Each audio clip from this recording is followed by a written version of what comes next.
دلوقتي معانا الأستاذة عزة جابر. عزة جابر دايما أغانيها يعني هادفة. النهاردة هتكلمنا عن الفول وعن اللحمة.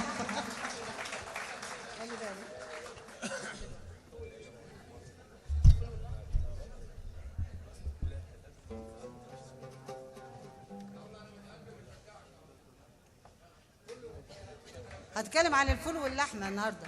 يلا ماشي. يلا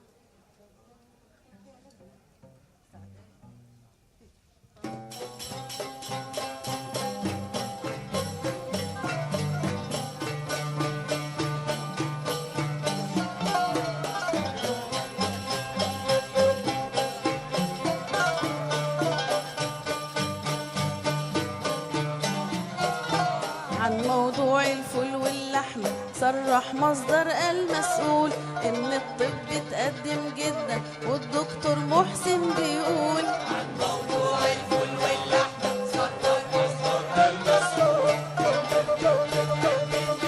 والدكتور محسن بيقول عن موضوع الفول واللحمة صرح مصدر المسؤول إن الطب اتقدم جدا والدكتور محسن بيقول عن موضوع الفول واللحمة صرح مصدر المسؤول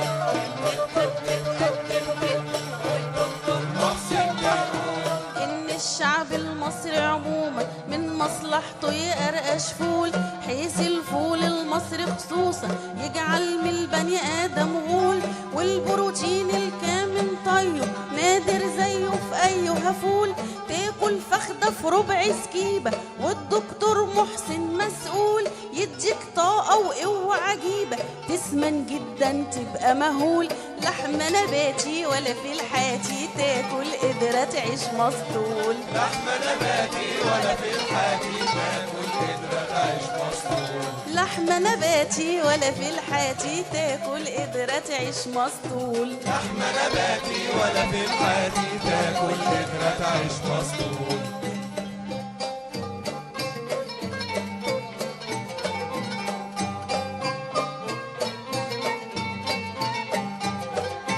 ثم أضاف الدكتور محسن إن اللحمة دي سم أكيد بتزود أوجاع المعدة وتعود على طولة الإيد ثم أضاف الدكتور محسن إن اللحمة دي سم أكيد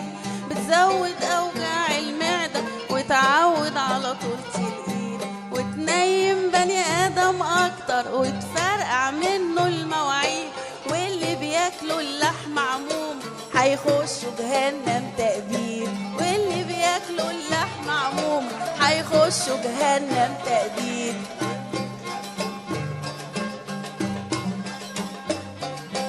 يا دكتور محسن يا مبقلص يا مصدر يا غير مسؤول انت